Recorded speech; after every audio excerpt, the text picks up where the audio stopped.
war nañ leen mën ko jox pour que ñoom aussi ñu mën a amal liggéey bu am solo. ñu jógee ci wàllum justice boobu daal di tàbbi ci wàllum politique ñeewal li nga xam ne moo di dialogue politique bu le président Bassirou Diomaye Faye woote le 28 mai niki suba lay am fu mel ni Babacar ñi ngi toll ci dernier réglage yi. waaw dernier réglage yi ak docteur Cheikh Gueye bi nga xam ne niki démb sax maa ngi liir benn.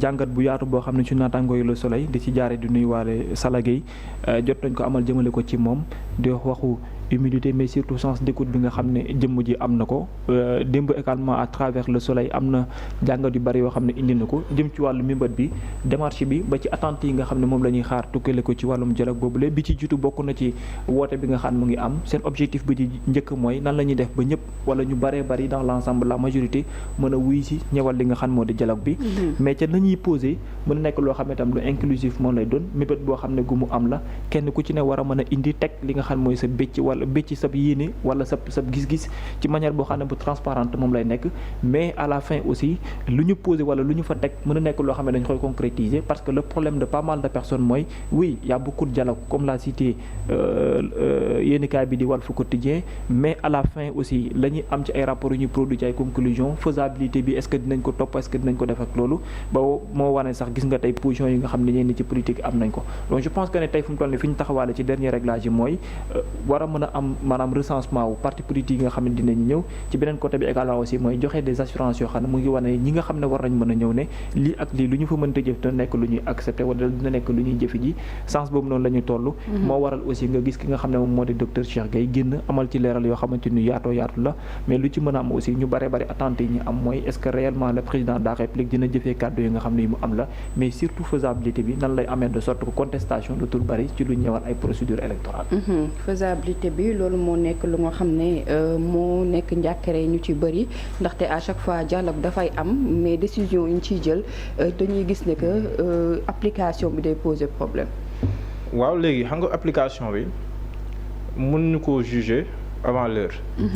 Il faudrait que ñu xaar ñu dialogué pare bu ñu dialogué pare ñu xool les conclusions ñu jébal ko président de la République léegi après ñu observer ko ci mois yi nga xam ne moo ci topp ban taxawaay lay am par rapport ak loolu donc c'est en ce moment là que lañ mën a wax ne que est-ce que le président de la République maanaam dëppoo naag la mu waxoon am déet mais je n'ai pas d'inquiétude quant à l'organisation ak li si war a am yëpp parce que am naa confiance ci docteur Cheikh Gueye te gis naa maanaam taxawaay bi mu am seeti na ñëpp daanaka ñëpp la seeti donc moom facilitateur bi mu doon wane na ko ndaxte mi ngi facilité lu bari et je pense que aussi loolu dina ko réussir beneen bi aussi moom mooy les partis politiques yi dul ñëw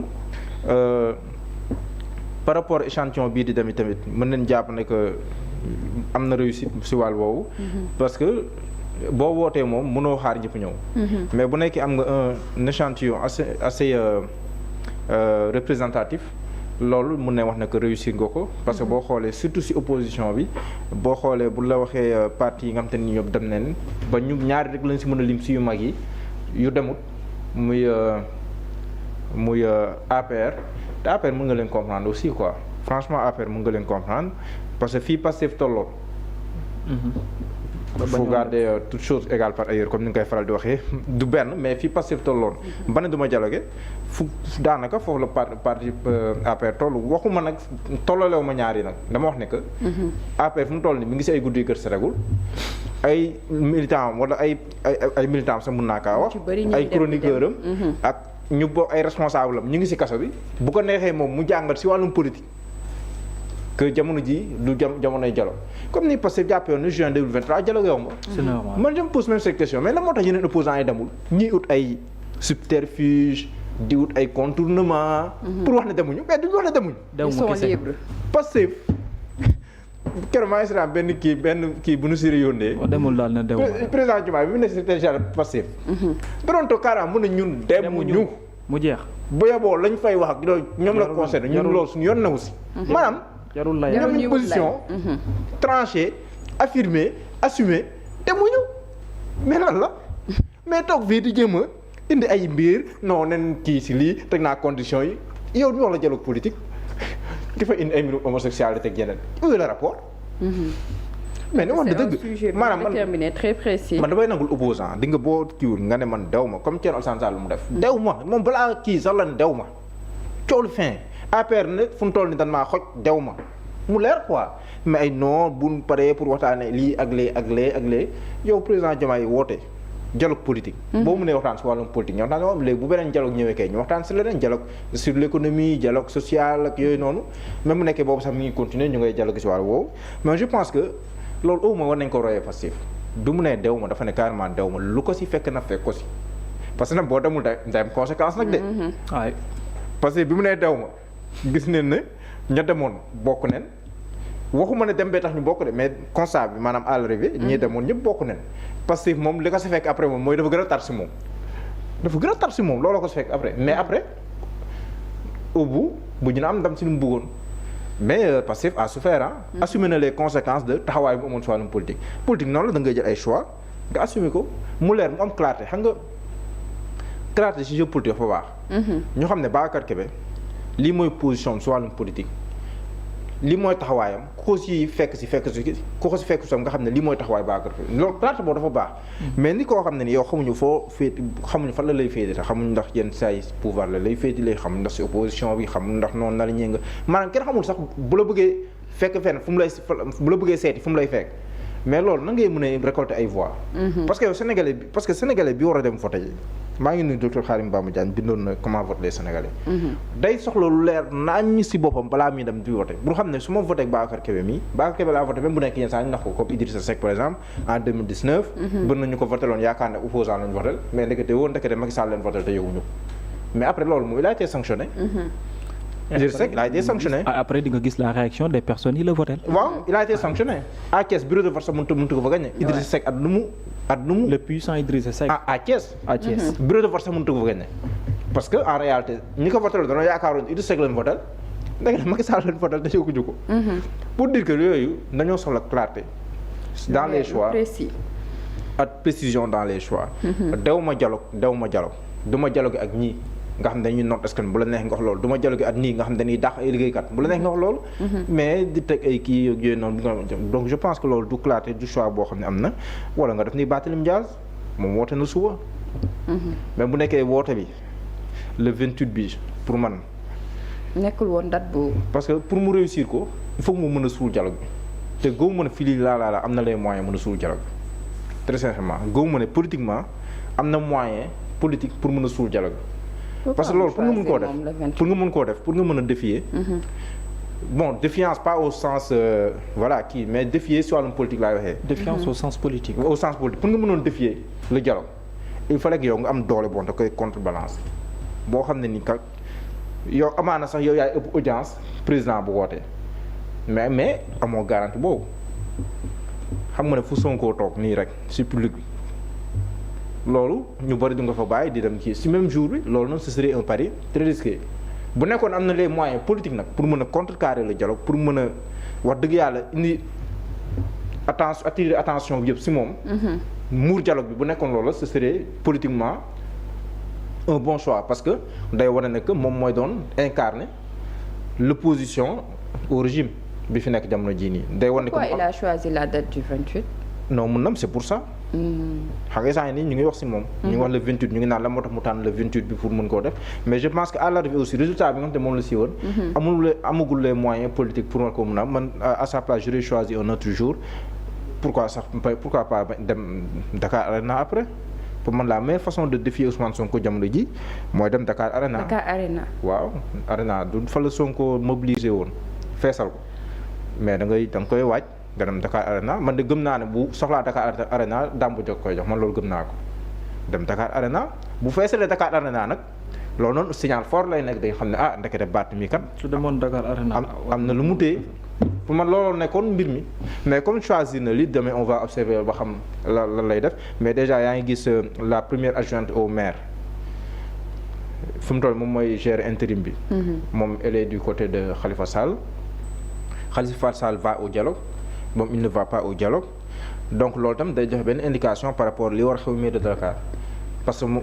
mais Khalifa moom il est habitué moom à chaque fois. waaw mais moom xam nga à défaut de garder la mairie de Dakar pour man son combat moo waroon nekk mu teg fa koo xam ne nitam la comme naan nga. est-ce que ça sera possible. mais là ak configuration bi ma gis nii avec la séparation bi nii je pense que day amenuiser bu baax a baax ses chances pour mën a garder le contrôle de Dakar ba tey de la mairie de Dakar jàpp naa ne day gën a compliqué mais c'est son choix mais jàpp naa ne daal pour mu muur daal suba le dialogue politique dina jafe trop mais quand même après nag yoon bi muy jël si wàllum politique moom mooy kii yaa ngi gis Abba Mbaye moom tam mi ngi lancé conviction. moom tamit il sera au dialogue demain. ay dem waaw Abba Mbaye moom tamit. yaa ngi gis ne moom mi ngi tissé sa toile nànk côté mat. Codé tam génn na taxaw mais Abba yaa ngi gis mi ngi tissé sa toile nànk mi ngi taxaw. son discours mi ngi porté. waaw pour man il s'oppose avec intelligence jamono jii nii. et en plus xam nga keroog même pas pour wax ko ci biti mais keroog bi ñu génn xam nga ñu ngi koy discuter fii par rapport ak moom ses positions de la manière bi nga xam ne nii moom la koy defee. je pense que ni ça peut être un atout pour lui. bien sûr parce que Abba dans un avenir il est dans l'objectivité. nekkul dans le nihilisme il est dans l'opposition mais pas dans le nihilisme. wala la haine. très bien en toute sincérité. man quand je l'écoute c'est ce que je sens. ba pare il a des atouts. waaw mooy mën na wax xam-xam. il a des atouts donc moom politiquement il peut se positionner. politique anecdotiquement aussi parfois. parce que ñoom seen génération ñoom ñoo ay ñoom seen génération ñoo ay ñoom Barth ñoom Pape Djibril Fall ñoom Thierno Alassane Sall. non génération boobu la. ñoom la quoi. instant bii la parce que boo ko xoolee par rapport ñoom Pape Malick Ndour ñoom la quoi ñoom la fu mu toll nii ñoom la et je pense qu'il est en train de bien se positionner après Barth nag il faudra def benn étude bu am solo. mais Barth Dakar Arena bi nga ko nar a yóbbu foofu dafa kii de. non nu mu wax ne maanaam pour défier. maanaam pour mu permettre pour défier man mu mën a balancer quoi xam nga man ni ma comprendre mooy l'idée du 28. c'est de défier politiquement. le dialogue mais booy défier le dialogue qui organise le dialogue ngay défier. mooy non suy am da ngay créer lu inédit. loo xamante ni aux yeux de certaines personnes li ñuy xaar mooy. ëpp la mu nar a defe ji. mais bu dee ëpp gi après xam nga kii Ousmane Sonko moo njëkk mooy homme politique bi njëkk feesal Dakar Arena xam nga yombul. mais yow boo ñëwee samp sa ndënd Dakar Arena rek. loolu yaa ngi def yi Ousmane Sonko day am fu mu lay positionné. attente bi fi muy nekk mooy dina ko feesal du ko feesal. waaw boo ko feesalee mais boo ko préparé mën nga ko feesal homme politique moom loo préparé. mën nga ko réussir. mais yenn saa yi ma gis ay homme politique yu mobiliser ma naan waaw mais ñii nan lañ la ba mobiliser lii yëpp or boo ko traduire si électorat mën na koo am. du ko jege. je me pose cette question là comment les hommes politiques font pour mobiliser yenn saa yi. sauf que nag depuis quelque temps nag les choses commencent à changer. waaw les choses commencent à changer. mais dama naan pour défier daal le Pastef la meilleure idée moo nekkul woon le 28 bi mais moom la meilleure idée moo nekkoon. dem samp Dakar Arena sama xalaat la mais moom baat xam nga moom il est aguerri yàgg na politique defe naa 2005 ba tey mi ngi politique donc moo xam na politique xam na yoon bi muy jaar donc on lui souhaite bon vent pour li nga xam moom moo ko yoon bi mu jël. parce que aussi politique bi aussi dafa soxla ñu mel ni baat soxla ñu mel ni Thierno Bocoum voilà moom tamit il a des atouts léegi nag ndax dina mën a taxaw nekk un leader ñu mën a drainer des foules am un discours qui porte et qui gêne le pouvoir. du point de vue idéologique ak du point de vue programmatique yooyu noonu. pour man foofu loolu la war a travailler après sur le discours lan lay wax lu mën a. le convaincant. génn ci registre bi nga xam ne. parce que Barth à chaque fois aussi dañuy gis bu defee discours dafay mel ni dafay am jafe-jafe lu bëri ci. non mën na discours de combat mais le combat ce n'est pas tous les jours. léegi nag discours de proposition bi nag foofu la nga koy xaaree léegi surtout booy opposé ak discours de critique bi nga xam te nii. moom mooy tax mu positionné comme opposant incontournable loolu bu ko réussir mën na kii parce que am na atu quoi am na charisme neex naa déglu bu nekkee ne mi ngi wax at kii neex naa déglu bi wax ak talag yooyu noonu neex naa seetaan bu nekkee ni taxawee na léegi lu mu war a travail mooy le discours de critique fondé le discours programmatique pour man loolu la parce que discours de combat mën na ko mais le combat politique ce n'est pas tous les jours combat au sens comme moom bi ñu koy jël laa bëgg wax la vie moom c'est un combat de tous les jours mais comme sens boobu maanaam xeex ñu lay jële fii xeex ñu lay kii yóbbu tribunal ak yooyu ce n'est pas tous les jours donc il faut nga am beneen discours en parallèle boo xam ne nii moom ngay waxee Sénégal ñu lay déglu moom ngay wonee les failles yi fi nekk moom ngay wonee Sénégal yi ne que ñi ngeen fal mënuñu fal leen ma man maa mën Diallo loolu nag discours programmatique la initiative homme politique ça commence d'abord par un discours ça commence d'abord par un discours xam nga la moo ciy topp des livres avec des propositions. C'est ça un homme politique. moo tax ma wax na la pour l'instant waxuma la mais ci biir ñeneen ñi mën na am chance bu yaatoo yaatu Pape Djibril Fall comment il s'est construit dès le début c'est avec des discours non. des plateaux télé entre autres. mais léegi nag ces discours quand même. waaye non xam nga non loolu. li nekkoon atome. loolu après la. war na travail xam nga li nekkoon au début voilà. xam nga moo nekkoon sa force c'était son discours. très bien mais léegi son discours presque moo koy war na koo gën a mën a kiiwaat quoi. non son discours léegi li muy yàq ëpp li muy defar. en vérité. son discours bu njëkk ba li discours am bi daan defar. moo ëppoon li muy yàq mais léegi son discours boo koy seetlu. li muy yàq ëpp li muy defar. avec le temps demal nga relativiser la même chose par rapport ak yeneen personnalités politiques yi wala ñenn ñi nga xam ñu ngi dugg ndànk-ndànk aujourd'hui les Sénégalais s'identifient à travers des personnes yi nga xam ne sur des plateaux dañuy illustré wu par une pertinence boo xam ne bu am solo lay nekk ci explication bu mu mënti doon c'est comme ça que ça se passe tey jëlal wax nañ fi sànq Abba Mbaye on le dit tu l'écoutes dans un plateau tu sens que ni lii il n'est pas d'accord avec le gouvernement mais quand il argumente li ngay sentir mooy que ni oui il a ses raisons. day teg lu dëgër. wala day teg loo xam ne lu dëgër que ci la et pour man c'est comme ça que ça doit se passer parce que petit à petit boobu ngay def. mais loolu moom mooy atténuer li ci yow. c'est ce que fait pas mal. voilà ak ñeneen. mais lan moo tax un argument du point de vue économique lan moo tax mais day teg lu dëgër. mais waa léegi la moo lay différencier par rapport ak ñeneen ñi que ñu mën a comprendre que ni diw sàngam mu ngi wax ci nangam. mais li muy wax ne kat wax dëgg yàlla lu wér la du ay question de c'est-à-dire que ces analyses wala toog débat de manière aérienne nga nekk ko kinti diw sàngam c'est-à-dire les Sénégalais ñoo dem benn instant jël seen responsabilité boobu def seen choix ne ñun on n'a plus le temps d'écouter des gens yoo xam ne dañuy toog dañuy wax sur du n'importe quoi ñu baal ma ci kàddu gi ñoom ñoo ko bëggatul léegi nag bu fekkee nit ñi ñooy def seen choix ci ay nit te ñoo am seen option bopp ci version bi nga leen war a mën a yekkil mais boo ñëwul yow inséré wu ci version googu noonu yaa rey sa bopp booy dee doo ko yëg da ngay jékki-jékki kenn dootul la faale kenn dootul la lijjanti. moo tax temps yi ma wax ko discours bi périmé quoi. oui non mais benn instant mais jeex na.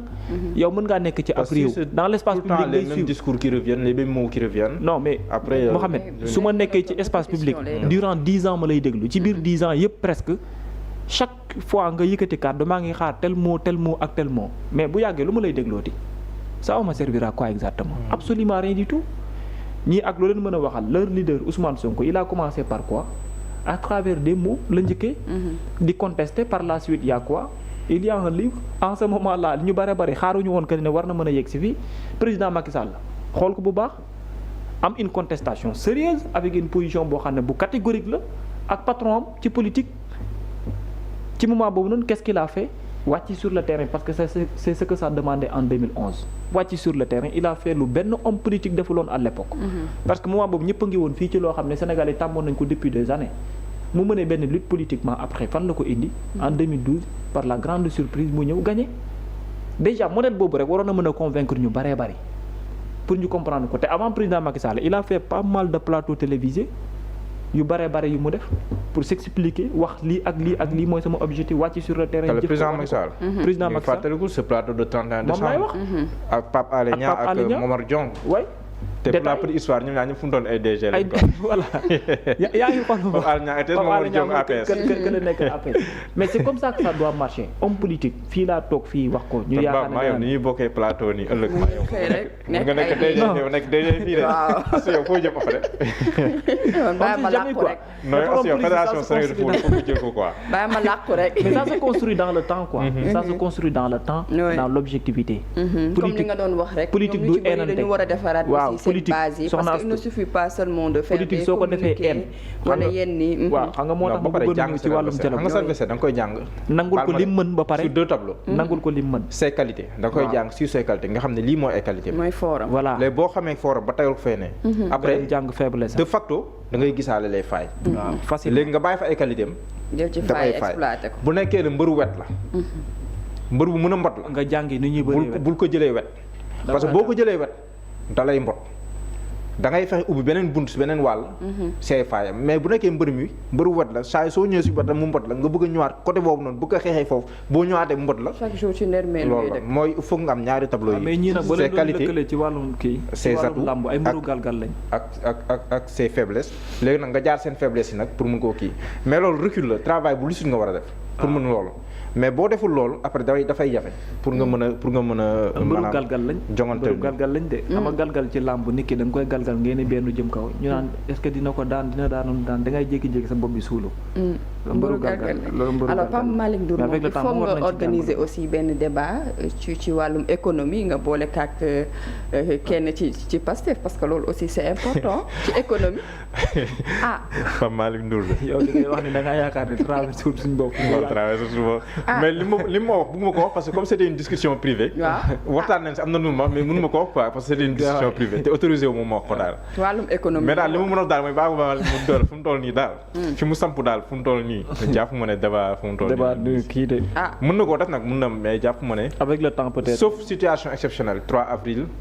31 décembre lu mel noonu mu ngi wane waale boppam bu baax ci facette bi ko ñu bari mais dina si gën a was baax moom ak Babou bëgg nañ ko moom ak Babou débat waaw docteur Babou bëgg nañ ko def leen moom ak Ngagne Demba Touré bëgg nañ ko def leen moom docteur Babou sa ngeen wax ci wàllu mais am na benn boo xam ne sax bëgg nañ ko mais man moom Ngagne Demba Touré laa gën a bëgg waaw mais ak beneen bi aussi ci boobu ban sujet bi lan lay doon mën neen waxtaanee lépp moo docteur Babou aussi day neex. fànn yëpp la waaw mais économie damaa bëgg ngeen di def ay sujets très précis. même Pape Djibril Fall ak Ngagne Demba Touré aussi. Pape Djibril Fall Ngagne Demba Touré. mais du ko doon mais Pape Djibril Fall c'est possible alors on poursuit.